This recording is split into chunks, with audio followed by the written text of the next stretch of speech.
Good afternoon, everybody. Most Sir. respected Chairman, Dr. P. Krishna Das. Most respected Chief Executive Officer, Dr. P. Krishna Kumar. Respected Principal, Dr. Anirudhan, and Dr. Kavita, the organizing secretary of this conference, Dr. Hariharan, and other faculty members, resource persons, students and scholars. I'm exceedingly happy to be a part of this program, National Conference Online, a revival of MSMEs in post-COVID-19 challenges and business sustainability, being organized by this College of Nehru Arts and Science College, Coimbatore. At the outset, I must thank all of you for this wonderful opportunity to offer valedictory address. And the selection of this particular topic for this conference is quite timely. And I could hear the last presentation made by a research scholar, also the remarks made by Dr. Arul Murugan, the chairperson of that session. Good that we need to encourage. Good that you asked a good question. If time permits, I would be happy to answer your query at the end also. And the themes covered for this particular conference are really interesting. Challenges of MSMEs in post-COVID-19, regeneration strategies, impact of COVID on MSMEs, exporters, innovation is the key for MSMEs, impact on tourism, digital marketing, and the topic chosen are really appropriate. The conference is well programmed, well planned. Congratulations to Dr. Kavita and other faculty members who have helped Dr. Kavita for organizing this particular meet. And all of us are aware that the Government of India passed an act in the year 2006 on this Micro, Small and Medium Enterprise Development Act in 2006. Prior to that, the nomenclature was small industry, medium industry, large scale industry based upon the amount of investment made on plant and machinery. Of course, industrial sector is the same, only the nomenclature has changed after 2016. So 2006, I'm sorry, 2006, that act was passed. And from then onwards, small industry, medium industry is being called as micro, small and medium enterprises. That's good. And if you look at the investment made on plant and machinery for micro units, it is up to 1 crore with the turnover of about 5 crore.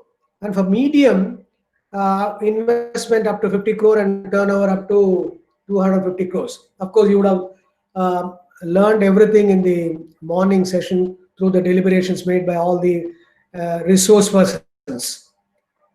The concept is hardly 14 to 15 years old. If you look at the impact, of course, COVID pandemic, corona pandemic, the impact is felt at the global level across all sectors. And in fact, it has caused devastation on, I would say, on humanity, across industries, across service sector, across agriculture sector, across all the countries in this world. This is something which is, very unique in the sense, which humanity has not witnessed in the last 100 years. And there was a report which says that in 1919, there was a Spain flu where many people died. 1 year after that, this sort of coronavirus is very new for the entire humanity in this 21st century. So this has caused damage to all the sectors, and of course, including MSME. We cannot afford to take all the topics for a conference. Good that you have chosen the impact on the damages inflicted on this micro and small medium enterprises. And if you look at the data, of course, resource persons would have explained in the morning. They said the loss was up to 20 to 50%. We must always recognize the point that in India, only 10% of the population is engaged in this organized sector. Remaining 90% is with the unorganized sector. My understanding goes is that all these MSMEs are coming under this unorganized sector, where where we cannot expect any sort of monthly salary, assured salary as good as people get in organized sector. So once there is a small problem, there'll be no salary, there'll be no wage, no output, no further investment, leading to crisis. That is what has happened. And it all started in the end of March 2020. And people never expected that it would, last for long. And of course, it is still there. And it has the impact has been felt in the last 10 years. And the impact was all the more felt during the lockdown period. March end and April, May, June, July, the impact was severe. As a result, people, the manufacturing activities, trade, services, particularly in MSME, of course, the impact was felt in, as I said, in all sectors. MSME felt the heat very much because more than 80% of MSEs are self-financed, and many of them are not registered even under the government act, under government registration.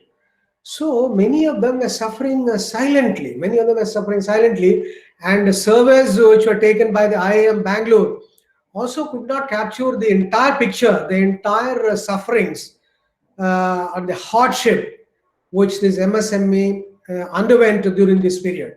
So we need to really, reckon that impact is severe, and time is so short for a person to deliver validity address during that period. It's very difficult to give me the data, but the fact remains that the impact inflicted on this MSME is severe, and the topic is relevant in the sense, what should we do now? What does the government do? What is the policy that is aiming to regenerate? What is the policy that addresses to troubleshoot this? How will the MSCs come out? So these sort of seminars would come out with some issues, although we may not expect any kind of research study to come out with some findings to send signals to to regenerate. But at least this seminar, I'm confident that many of these issues have come to light, where scholars, faculty members are able to understand the reality in the backdrop of the data that is available. Maybe to do some research work to come out with some findings, it might take some more time.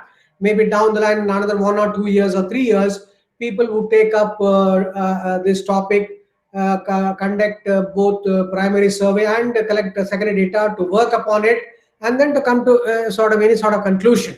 But I would be happy even if there were papers to highlight some of the issues with which awareness is created. That is what is expected. That is what is possible at this stage. And I was really worried, of course, along with MSMEs, the migrants, to my knowledge, were the most affected people during this lockdown. Many people went without food. They were walking for hundreds of kilometers. Many people died, and media people suppressed many of these data. Imagine the plight. People had to walk for miles with kith and kin, with small kids. It was, you have to find a word to explain the sorry state of affairs which these migrants underwent. So now, of course, we all know that MSME contributes around 30% of India's GDP. Of course, it's a conservative estimate. The research will have to test it. And MSME employs more than 50% of the industrial workers, and over 97% of MSMEs can be classified as micro firms. and 94% are unregistered with the government. The point I'm making more than 90% because even if the government comes out through policy measures to uplift them or to regenerate or to to help them out, when they're not registered, government would be helpless. Government would be helpless to do that. And 20 to 50% is the last. I would say it would be even more than that. More than that. Many were closed down there because they were not able to repay the loan that they borrowed. They were not able to pay the salary, wages. Deep crisis was there. It's very difficult to to document and to do that. And many of them lost in MSM. They lost their livelihood. Many of them have lost their livelihood in economic theory. In economics, the discipline of economics, which the students of management might be familiar. That there is a theory called theory of trade cycle, theory of business cycle, where we take boom, depression, recession, and recovery. And that was a theory which could capture this particular phenomenon. Boom is a period where everything is at the peak, highest level of output, highest level of income, highest level of employment opportunities, more of investment, more output, more revenue, and so on. And just the opposite of the depression, where low output, low income, no salary, low highest level of unemployment, no zero investment, is a depression. And from boom, recession will be there to come to this point to depression, and recovery will take you back to this is a cycle. Is a cycle. So the point that I would like to submit on this occasion is that in the last 100 years or more than 100 years, even the traditional economists, classical, neoclassical, modern economists, Keynesians, we are all familiar with economic factors to explain why this business cycle is happening, why there is boom, why there is recession, why there is depression, and why there is recovery, how recovery is taking place. Now, it is a quite unusual phenomenon. Namely, nature has caused it. And there are theories which people say Chinese have started it. And those are, they don't carry much of empirical evidence. It is only the natural phenomenon which has caused this particular depression. So this is something which is new, where we need to redefine the theory of business cycle or trade cycle, how we need to take to the path of recovery. So it's very difficult to question nature. It's very difficult to question nature. And before we find out the vaccine for this coronavirus, COVID-19, now we are coming across with this new virus variant started in UK in the last week. We don't know where it is going to end, and we don't know whether it is going to end this humanity. I'm not trying to be pessimistic, but we need to eat this out and accept the fact that something really is happening. Nature probably is very unhappy with human activities. So the point, my dear friends, colleagues, and scholars and the participants, I would like to submit that the business cycle, trade cycle needs to be redefined, taking this particular variable called natural phenomenon, because all along we have been concerned with this anthropogenic factor, economic factors caused by human agents, economic agents, causing this boom, taking to recession and reaching depression, and then coming back to recovery. Now we need to introduce a new phenomenon called natural factor, namely COVID, which time has to answer how we need to factor in this natural phenomenon to understand this business cycle. Of course, we know MSME is a backbone. Of course, somebody said we're all hungry. I am really, and Dr. Kavita told me that we are going to have this valedictory at 3 o'clock. And Dr. Kavita told me, please, sir, be ready at 1:30. Please tell me when I'm exceeding the time limit. Dr. Kavita, I'm telling you. Please, can I take another 10-15 minutes? Dr. Kavita? No issues, sir. Yes, sir. No issues, sir. This is done. Can I take 1 hour or 2 hours? Yes. It's no. You can take 10 minutes, sir. Okay, fine. That is comfortable for us. And if you look at the impact, non-essential commodities was the worst hit, because essential somehow people somehow they made it available, essential goods, but non-essential goods were really affected in this MSME, which we would have deliberated. So the point is, one scenario that we need to appreciate is that, many during this pandemic, it's a silver lining. It's a blessing in disguise, where many of these local brands, where people were able to accept that local brand should make use of it and apply innovative techniques to to capture market. They can even compete with these many of these branded. This is the time, because at that point many local brands were being accepted by our own people, not only in India, throughout the world. So that is a blessing in disguise during this period. And another some of these, of course, needless to say about the big players, large industries, they will seldom be affected by any of these, whether it is corona or any of this. They will not. They, in fact, they made use of this. Their profit margin has increased during this period, but those data might not come into picture. But large players, large industries, they really, they have not lost anything. Maybe they would have used this chance to cut the salary, or to downsize the workers. But large players, they benefited out of this. Of course, some papers are on the stock exchange. Stock exchange gained, and internet service providers, on, because thanks to online education, thanks to online webinar, they are enjoying this COVID period. And manufacturers of mask, personal protective equipments, PPE, they are all making good. But I don't know. I'm not trying to envy. And it is a blessing in disguise for them. And those people made several crores during this period. But this is no excuse. This is no excuse. MSME silently suffered. Many people, as I said, I don't want to repeat that point, and that is the topic of the seminar also. And we need to ask a question: what was the role played by the government, be it state government or central government? What was the measures taken by the government? Because whatever we say, government policies are more important, because government schemes would reach a larger section, would certainly reach a larger section. And government measures, if you take, because this particular conference, whatever is being deliberated, I would make a plea to Dr. Kavita, make a note, and whatever be the signal inputs, try to formulate a paper and then send it to the policymakers.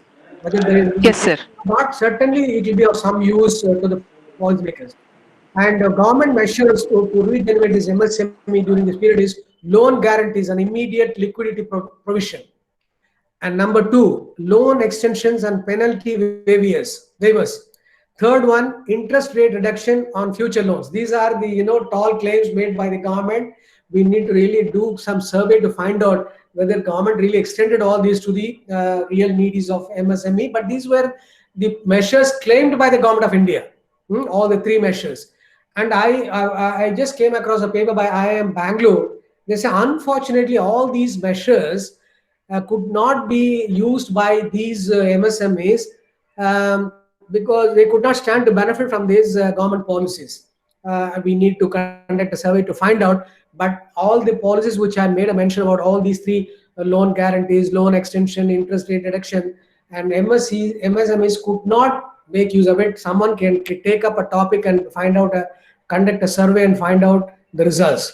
But government did take some measures, but we need to wait for some time, because I'm apolitic.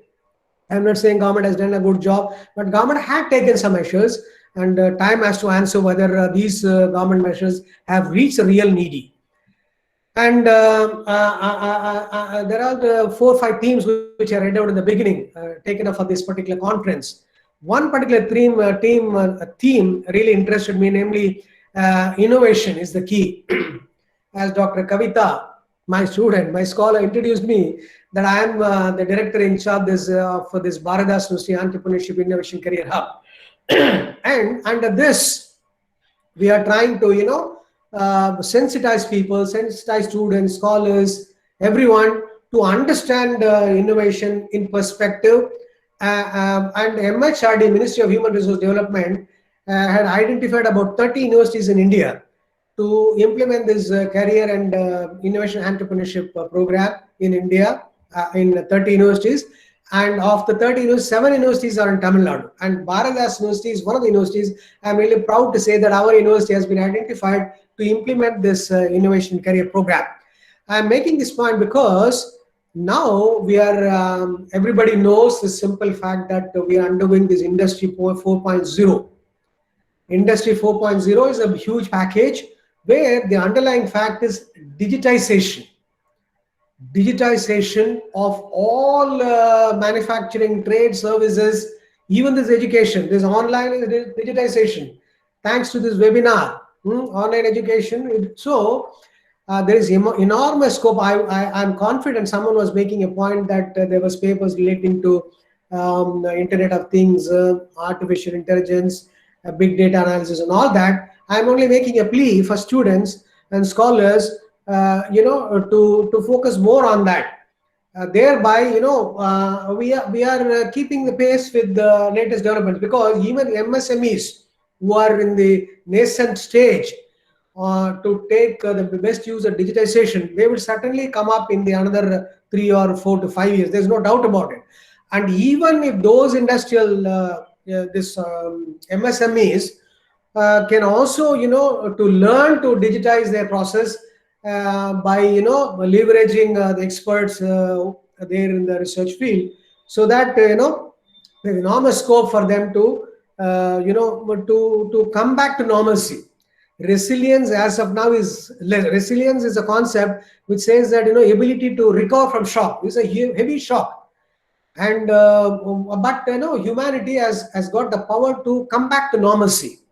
So resilience would be much more easier for the MSMEs if they, if they go along with this digitization process, particularly young scholars, young engineering graduates will be in a position to, to adapt to that particular situation. So, and innovation, there are enormous scope where, young students, we are only making a plea, we are only making an effort in the last 1 year to inculcate that idea in the minds of the students, and we are trying to incorporate that in the syllabus itself, where we are making a plea to all the chairmen of board of studies to add one more chapter in any course. When a course means one course is one paper comprising 5 modules, 5 chapters. We are making a plea requesting all the chairperson to add one more chapter on creativity, innovation, entrepreneurship.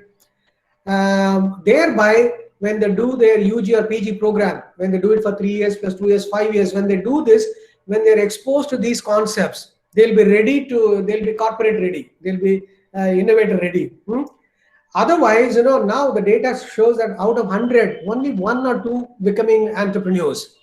But I would say that many of them, are more than 10, 20, 30% of the students are ready to become entrepreneur, provided they know the concept, they're exposed to the concepts like creativity, entrepreneurship, innovation.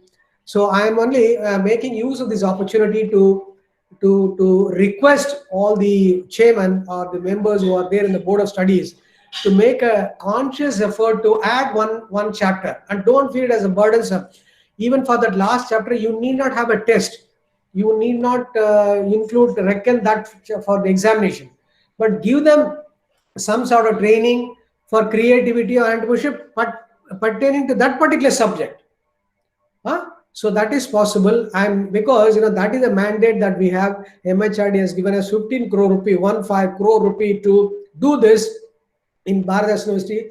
We have been making all out efforts to do this for the past 1 year. We have been successful, and hope I am making use of this opportunity to request the members, chairman, principal, CEO, principal, and other members of Nehru Arts and Science Colleges to consciously add one particular module on creativity, and you will see the impact. You will see the impact. Many of the students are really, they have innate talents. Young students have innate talents to, but it is our duty to nurture it. We must expose them. What is all about creativity? What is all about entrepreneurship? What is all about innovation and all that? Once if they get to know, by the time they come out, they'll be ready to become an entrepreneur. As of now, only 1 is becoming entrepreneur out of 100. Our wish, our mandate is that at least 5%, 10% out of 10 students out of 100, if they become entrepreneurs, it will be a big success. And they can give a job for remaining 90 students. Out of 100, if 10 becoming entrepreneurs, they can give for 90, 100, 200, they can give jobs to any number of students. That kind of, because as of now, innovative ideas are coming from the developed countries. Why not we? That is our request. It is very simple. Innovation is all about change that adds value. Change that adds value. You take a simple example of a mobile phone. When it came some 10 or 15 years back, it was just a substitute for a phone, mobile phone. Now they are introducing a change in terms of camera that added value to the mobile phone. Then they added one more called internet facility. Then they can add one more change in terms of listening to songs. You can watch. So many changes are being introduced. All these are nothing but innovation. Simplest way of, I mean, innovation is something, coming out with some new ideas, converting that into business propositions. It's good. But if you understand that as a simple proposition, as change that adds value, that change can be introduced in anything, even in small tailoring. A tailor, lady tailor, they are charging 3,000, 5,000 per blouse. But it was not the case because they are introducing some change in the blouse, isn't it? One can go on narrating. You look at the watch, wristwatch. They are introducing a small change. You can measure the number of steps that you walked in a day. You can measure your everything can be possible with the wristwatch. So in each and everything, they are introducing a small change. So please understand, it's a very simple concept, because innovation, people say that coming out with some new ideas, converting that into business proposition, students may be scared, but it is very simple as you had your breakfast, as simple as you're going to have your lunch. So I can go on with narrating. Please, I am really thankful to the organizers, the chairman, Dr. Krishna Kumar, Dr. Krishna Das, CEO, Dr. Krishna Kumar, and Aniruddhan, and Dr. Kavita, our student, our scholar, who is doing about, she made a good introduction. Thank you, Dr. Kavita, for your nice words of introduction, Fulbright Fellow, and all that. Thank you so much.